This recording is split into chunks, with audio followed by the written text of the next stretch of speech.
Simula nung nangarap kayong magkakasama na mag-abroad ka para makatulong sa pamilya, pero bakit parang siya na lang yung nagtrabaho? Ang common struggles ng mga OFW, para kang nagtatrabaho na lang para sa ibang tao. The reason na kung bakit ka ng ibang bansa is para makatulong sa pamilya mo, totoo yun.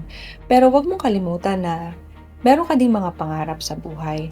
So, wag mong isang tabi yung pangarap mo. Wag mong kalimutan na tao ka pa din, napapagod ka. Hindi ka robot, hindi ka cash cow, hindi ka ATM ng pamilya mo. Kailangan mong mag-set aside para sa future mo. Alam mo yung feeling na hindi ka pwedeng magkasakit. Kasi the moment na magkasakit ka, wala kang kikitain. Anong ipapadala mo? Hindi ka rin pwedeng maging sobrang saya. Kasi hindi natin maalis na minsan may mga pamilya tayo na ang nakikita nilang masaya ka, ang ibabalik or sasabihin sa'yo, mabuti ka pa dyan, nagsasaya, samantalang kami dito, wala nang makain. Parang wala ka bang karapatang maging masaya? Wala ka bang karapatan na i-enjoy mo man lang yung naipon mo or yung sahod mo?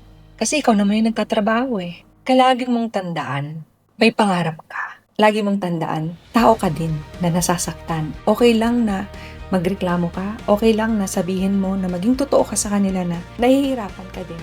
Sana man lang naisip nyo na kamustahin ako. Kasi bilang OFW, hindi naman ibig sabihin na Superman ka or Wonder Woman ka na hindi ka napapagod or hindi ka nasasaktan o hindi ka nagkakasakit. Sa mga pamilya naman na naiwan sa Pilipinas, kailangan mo ding i-consider.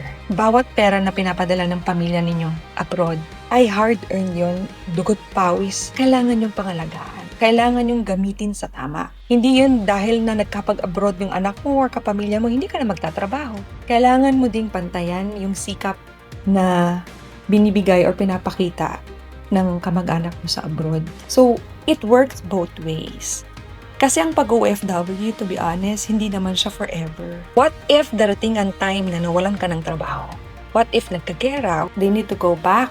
You're in the Philippines. Anong gagawin nyo? Tutungangan na ba kayo kasi wala kayong pera? So, habang nandoon yung kapamilya nyo sa ibang bansa, mag-ipon kayo, mag-save kayo, maglaan kayo ng emergency fund, i-invest nyo sa tamang bagay. Huwag nyong gamitin sa bisyo. Huwag nyong gamitin sa mga bagay na hindi naman nakalaan doon yung pera. Because, tandaan nyo, tao din yung kapatid nyo, yung anak nyo, magulang nyo. Sana maisip nyo na, paano kaya siya? Kamusta kaya siya doon? Kumakain pa ba siya ng tama? Healthy pa ba siya? Masaya pa ba siya? Kasi alam ko, ang pangarap ng mga OFW is makauwi. So, dapat ang goal ninyo, once na ma-achieve nyo yung goal nyo, pwede nang umuwi yung kapamilya nyo.